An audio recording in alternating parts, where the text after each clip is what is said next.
Selamat yang alhamdulillah hari ini diberikan oleh Allah Subhanahu wa taala kesehatan. Para jamaah rahimakumullah, termasuk di sini para ustazah, para santri dan para wali orang tua santri yang alhamdulillah senantiasa membersamai tahfiz kita ini. Mudah-mudahan apa yang kita laksanakan selama ini dalam rangka menghafal, mendidik, mencetak para penghafal Al-Quran ini diridhoi oleh Allah Subhanahu wa taala, bernilai pahala berlipat ganda, dan mudah-mudahan kita sebenarnya mendapat syafaat Rasulullah sallallahu alaihi wasallam di yaumil qiyamah kelak, dan mudah-mudahan kita mendapat syafaat dari Al-Quran. Wadainya dulu baik ya. Amin. Alhamdulillah, tidak lupa kita mengucapkan sholawat kepada Rasulullah Sallallahu Alaihi Wasallam yang telah membimbing kita, membawa kita minaz zulumati ilan nur, dari alam kegelapan menjadi alam yang terang benderang, dari jahiliyah, zaman kebodohan, menjadi zaman yang dipenuhi dengan cahaya Islam. Para jamaah, para wali santri, ustaz-ustazah yang dirahmati oleh Allah Subhanahu wa taala. Pada hari ini kita sebagian besar umat muslim berpuasa. Mungkin yang rancak sudah datang ke pengajian. Untungnya juga ada sosial media mengingatkan kita tentang hari apa? Hari Asyura dan Tasyu'a. Nah, mungkin sebagian di antara pian hari ini ada yang berpuasa untuk mengucapkan selamat melaksanakan ibadah puasa. Mudah-mudahan diterima amal ibadah kita oleh Allah Subhanahu wa taala. Dan pada esok hari jangan lupa, yang utamanya adalah besok hari, karena besok adalah Asyharul Hurum, hari yang dimuliakan oleh Allah Subhanahu wa taala di antara 4 bulan haram. Jadi di dalam kita kalender Hijriah ini ada 4 bulan haram, yaitu 1 Zulqa'dah, Zulhijjah beriringan aja toh, kemudian Muharram. Nah, tapi bulan Muharram ini adalah awalnya. Jadi boleh dikatakan kita ini bulan Hijriah ini ditengahi oleh bulan mulia, ditutup diawali dengan bulan mulia. Bulan pertama adalah Muharram, ya kan? Bulan Hijriah kita Muharram. Kemudian di tengah-tengah yang termasuk bulan haram adalah Rajab, dan yang terakhir adalah Zulqa'dah dan Zulhijjah. Jadi ingati ada 4 bulan haram. Jadi kenapa dikatakan bulan haram? Bulan haram ini sudah ada sejak zaman Bani Israel. Jadi bulan haram ini adalah di mana kalau zaman nubuhannya itu dilarang bermaksiat di bulan-bulan haram ini. Jadi nubuhannya itu bila masuk bulan haram, ampe minum, ampe berzina, pokoknya ampe. Kenapa? Karena takut. Karena dikatakan di bulan-bulan haram ini apabila berdosa, bermaksiat, maksiatnya itu lakas diazab oleh Tuhan, kemudian dosanya dilipat gandakan. Nah, itu kan sebelum Rasulullah menjadi nabi. Sebelumnya itu adalah ada kaum Yahudi dan kaum Nasrani yang yang diberikan risalah melalui Nabi Isa dan Nabi Yakub ke bawah. Yakub, Yusuf, Syuaib, Musa, Harun, Zulkifli, Daud, Sulaiman, Ilyas, Ilyasa, Yunus, Zakaria, Yahya, Isa. Nah, Yahya, Isa itu semuanya adalah Bani Israel. Bani Israel. Nah, sedangkan Rasulullah itu tidak dari kaum Bani Israel. Makanya bubuhan Nasrani itu protes. Kenapa? Ya, karena ternyata Nabi Shallallahu Alaihi Wasallam itu lahir dari keturunan Nabi siapa? Nabi Ismail. Jadi dari Nabi Ismail itu turun ke bawah, nah sampai Abdul Muthalib, nah sampai Abdullah, turun ke wadah Rasulullah. Tidak ada Nabi, hanya Rasulullah Shallallahu Alaihi Wasallam sebagai penutup para nabi dan para rasul. Nah, itulah kesombongan, kedengkian mereka para Bani Israel dan Yahudi itu, sehingga mereka kada mau masuk Islam. Ya tahu Al-Quran itu baik, tahu kalau bubuhan Yahudi itu. Tapi karena kada dari golongan bubuhannya Nabi dilahirkan, makanya dia kada mau masuk Islam. Nah, jadi di 4 bulan ini, disitulah apabila kita melakukan amal kebajikan, maka juga amal kebajikan kita ini akan diberikan pahala yang berlipat ganda. Dan ada 10 hari di antara 12 bulan itu, 10 hari 10 harinya ini dimuliakan oleh Allah. Apa yang pertama? Yang pertama adalah 10 hari terakhir di bulan Ramadan, yang kita sebut sering adalah malam-malam Lailatul Qadar. Kemudian yang kedua adalah 10 hari di awal bulan Zulhijjah, dan di situ nanti ada hari Arafah. Dan yang terakhir adalah 10 hari di awal bulan Muharram. Jadi biar ini sangat disunahkan memperbanyak berpuasa, memperbanyak zikir termasuk tadi zikir Nabi Adam, doa Nabi Adam pada saat turun ke bumi. Berapa tadi yang kita baca 2 kali tadi? Rabbana zalamna anfusana wa illam taghfir lana wa tarhamna lanakunanna minal khasirin.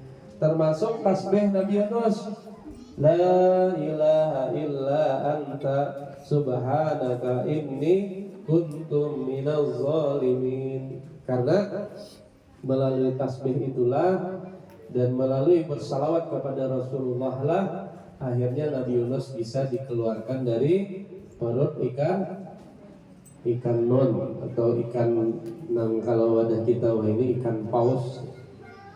Nah, para jamaah rahimakumullah, kita hari ini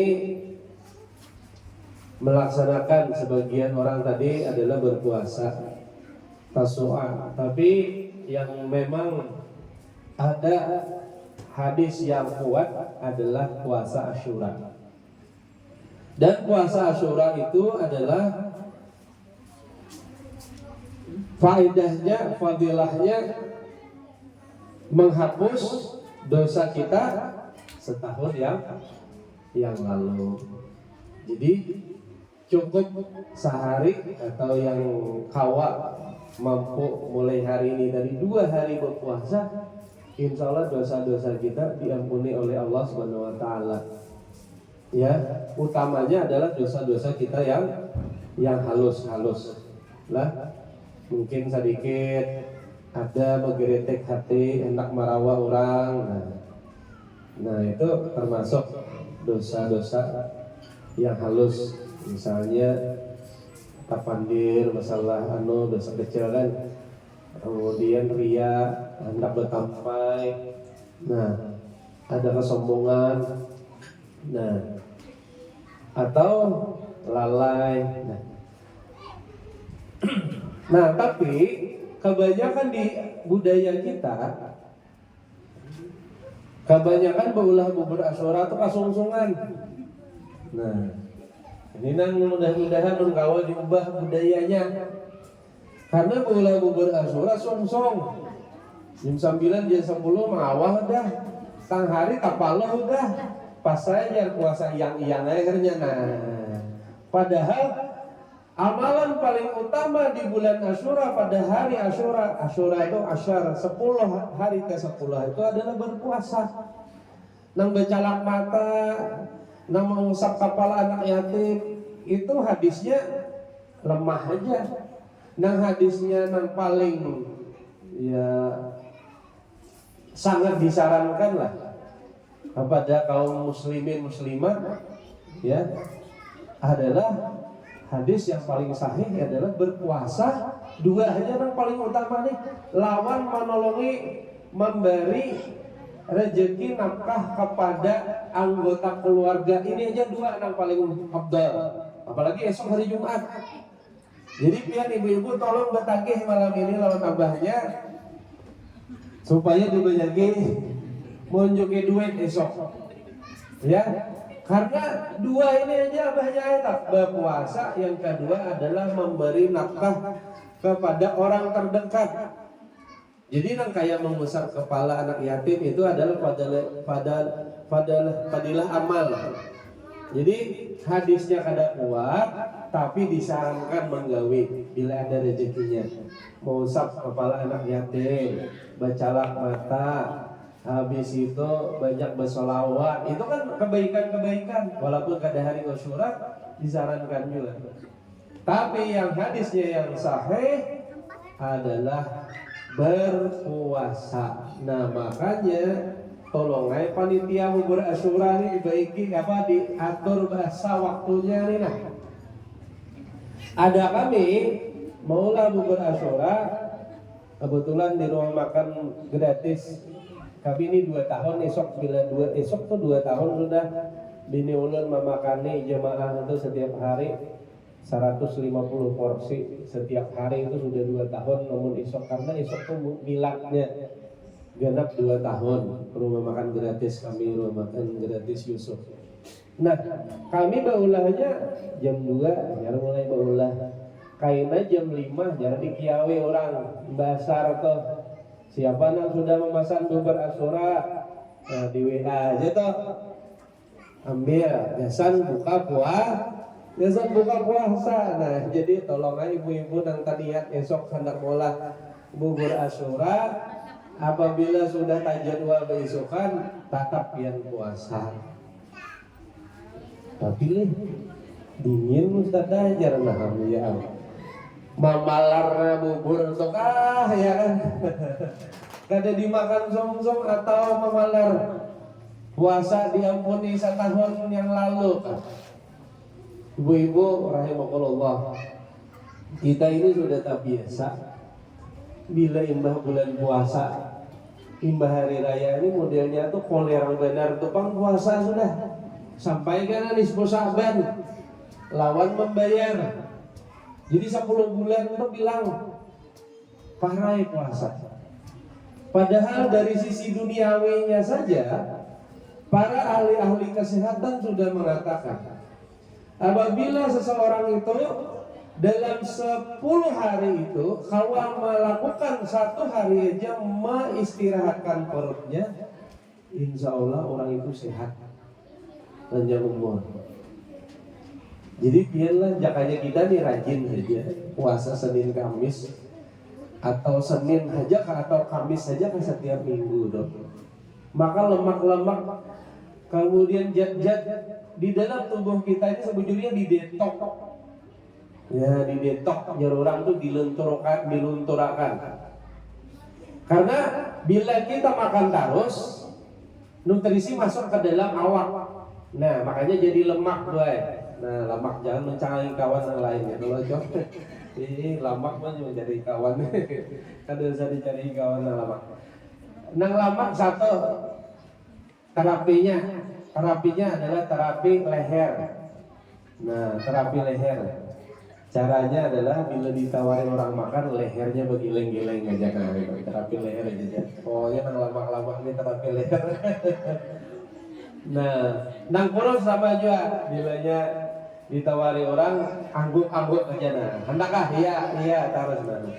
Jadi ternyata sebetulnya Nah jadi ternyata menurut penelitian termasuk dari Dr. Zaidul Akbar, apabila perut kita ini kalau diistirahatkan selama 10 hari itu atau seminggu itu sekali aja diistirahatkan, niscaya lemak-lemak di awak kita ini akan diserap karena ini ada yang digiling, jadi ini mengambil nutrisi di bawah kulit, mengambil nutrisi di bagian-bagian tubuh pencernaan kita yang lain. Jadi puasa ini sebujurnya bujur aja sudah subuh patah seho jar berpuasalah niscaya kita akan menjadi sehat. Nah yang mulai kita penyakit ini sebujurnya gue sebutin ya. Kita kadang menjaga lambung kita. Jadi utama penyakit kita itu sebujurnya berasal pertama dari lambung yang talalu hibak lawan makanan. Makan ini, makan itu, makan ini, makan itu. Akhirnya apa? Satu, ulun ini makan terus saja, mah bisa jadi apa ngarannya kada mampu menggilinginya, asam lambung naik, bisa seperti itu. Jadi mah itu bukan karena terlambat makan aja, tapi karena misalnya zat makanan yang masuk ini ternyata kada mampu lagi dicerna. Misalnya malam, nah ingat nih malam sebelum guring itu maksimal sejam sebelum guring itu perut sudah harus istirahat. Ada kita lain sebelum guring makan, nah otomatis sajalah akhirnya kita awak bangkak. Makanya bulan puasa atau kenapa orang kada turun-turun awak berat badan, padahal 2 kali aja makan. Karena imbah sahur, imbah subuh langsung guring. Langsung guring inilah yang menyebabkan awak ini belum bergerak, mata kita sudah istirahat, akhirnya usus ini posisinya berubah kayak itu, ya sudah. Akhirnya ia kada bekerja dengan sempurna. Jadi ini adalah saran esok kita sangat disarankan kita berniat mulai hari ini puasa. Apalagi kalau yang hari ini alhamdulillah sudah berpuasa. Nah, kenapa Rasulullah mengharapkan kita berpuasa? Karena ternyata kaum Yahudi mengakui itu jari Tuhan Yahudi apa ngarannya 10 Muharram itu adalah hari kami. Ajar Rasulullah, amun Yahudi mengakui itu hari mereka, padahal kita adalah lebih berhak terhadap bulan Nabi Musa, ya kan? Kan kejadiannya adalah kejadian pada saat Nabi Musa terselamatkan dari kejaran para kaum siapa namanya? Fir'aun kalau yang mengapung. Nah itu kejadiannya adalah pada saat tanggal 10 Muharram. Nah jadi kalau kayak itu jar Nabi, kalau bubuhan Yahudi berpuasa di 10 Muharram, amun kalau kayak itu tahun kaina kita selisihi. Nah jadi kita selisihi, kita belain lawan buhan Yahudi, kita berpuasa mulai 9 Muharramnya. Di dalam hadis tersebut ternyata Rasulullah kada berumur sampai tahun berikutnya. Jadi akhirnya disepakati bahwa puasa Tasu'a itu adalah juga dianggap puasa sama-sama sunat menggandeng puasa Asyura untuk melayani para siapa? Kaum Yahudi. Nah, jadi kita ini bahkan ada yang menyuruh kalau kada kawa hari ini kawani puasa hari Sabtu. Nah, sampai kayak itu supaya belain lawan bubuhan Yahudi. Karena Rasulullah itu mengatakan Asyura ini kita lebih berhak. Nabi Musa itu adalah nabi kita juga, ajar nabi. Bubuhan Yahudi itu menyimpang namanya Nah, itu kan paling banyak, paling muncul umat di dalam Al-Quran itu adalah umatnya Bani Israel. Nah, adanya Al-Baqarah itu muncul disuruh Nabi Musa pakai sapi betina aja ditakuni pulang sampai akhirnya biar Nabi cari sapi warna emas ya kan. Sampai akhirnya tukang jual sapi itu Ikam melalui malaikat dibisiki, Ikam minta sapinya itu timbang seperti sabarat timbangan emas. Dan akhirnya mau aja hubungan Yahudi nang mucil tadi, kaum Bani Israel tadi paksa beturukan duit supaya kawa manukari sapi nang sabarat timbangan emas tadi. Nah itu ceritanya adalah mucilnya ya bubuhan kaum Yahudi. Makanya kita hari ini mendoakan ya saudara kita di mana di Palestina itu supaya kuat tahan karena mereka lagi ditindas oleh para kaum Israel. Nah, Yahudi Zionis. Sebujurnya kita menyebut Israel ini adalah kada bagus juga maksudnya itu kayak kalau menurut menyambat Zionis Yahudi laknat aja kayak itu. Karena Yahudi itu umat juga, Israel itu adalah umat Nabi Musa juga. Nah, lebih tepatnya Zionis gitu. Karena ceritanya kayak ini, Israel ini adalah rebutan 3 umat agama ternama umat agama di dunia. Jadi kalau zamannya Nabi Muhammad SAW yang menguasai Israel itu, yang menguasai Palestina itu siapa? Kaum Nasrani atau bangsa Romawi. Jadi bahari itu dikuasai oleh Nasrani, kaum Romawi. Nah, yang menaklukkan siapa?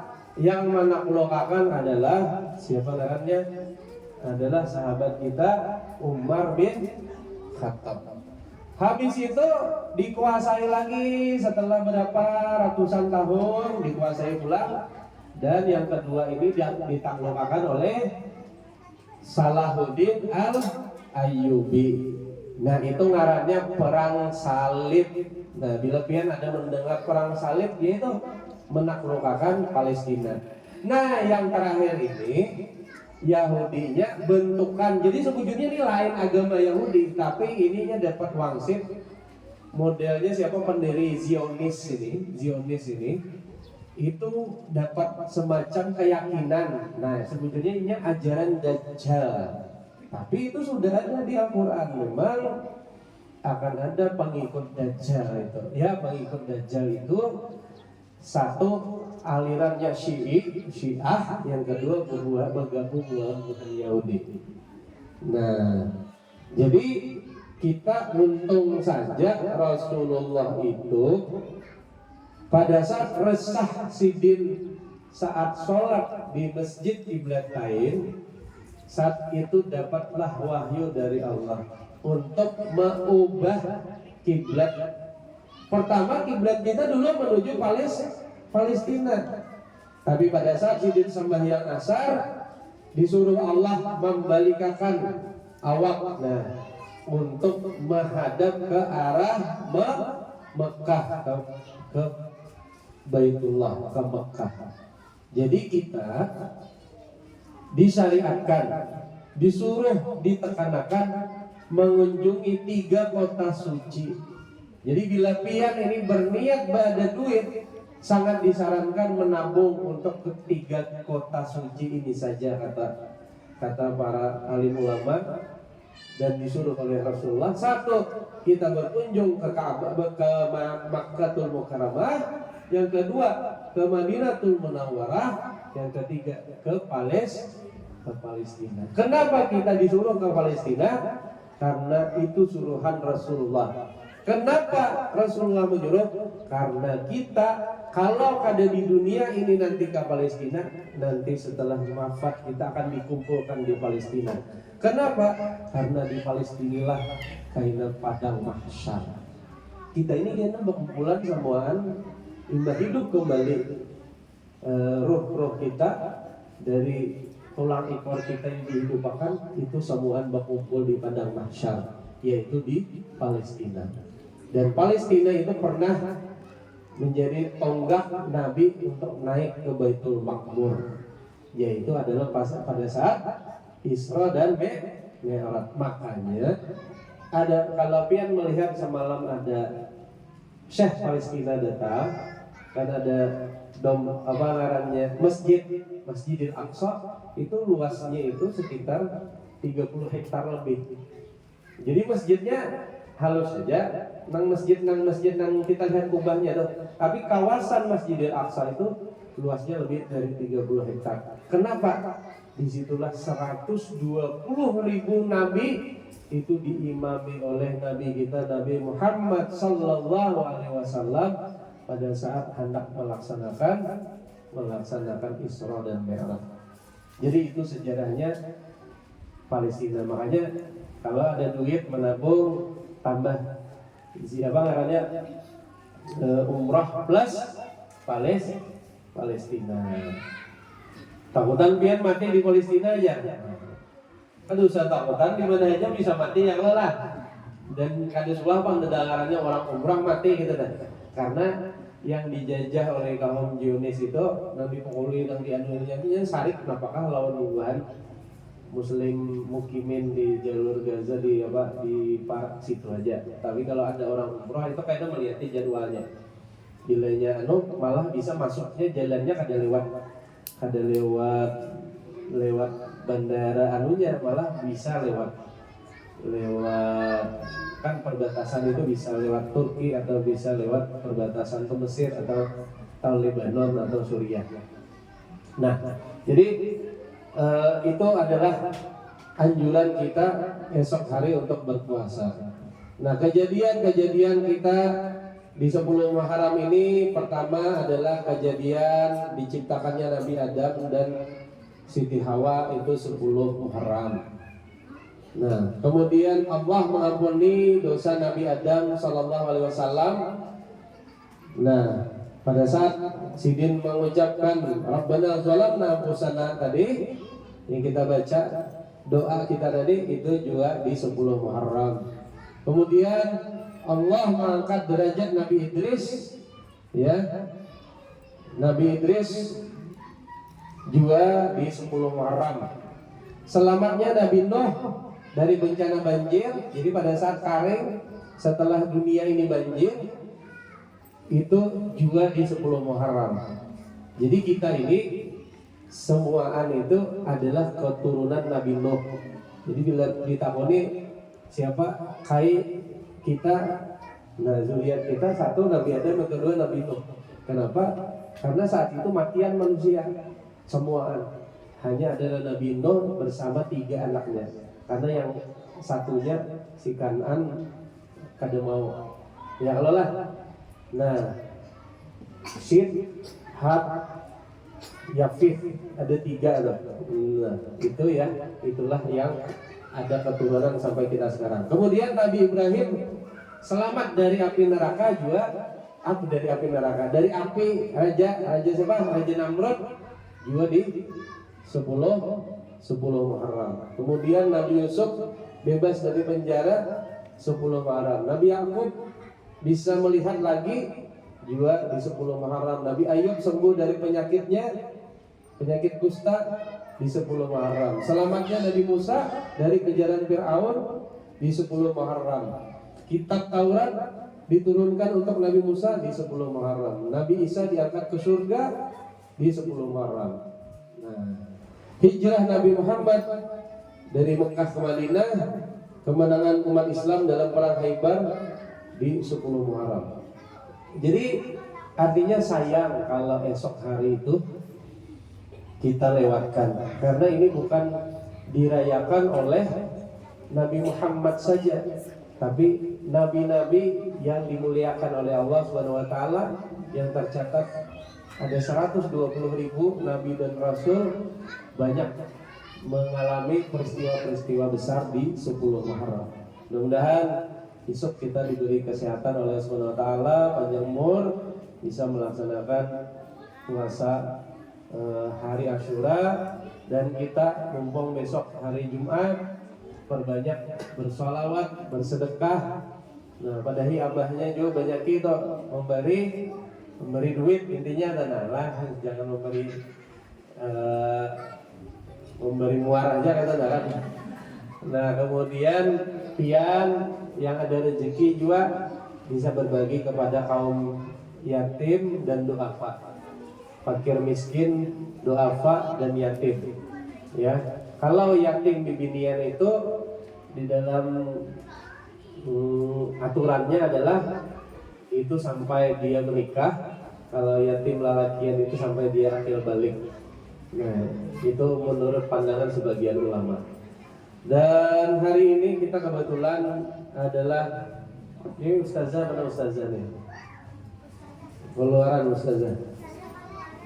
Ini ada wajahnya kan, ini jangan, ini kakak-kakak jauh makanya. Nah, alhamdulillah kita hari ini bersyukuran ya, juga rumah tahfiz kita masukkan ustazah. Ini berarti. Ya ustazah.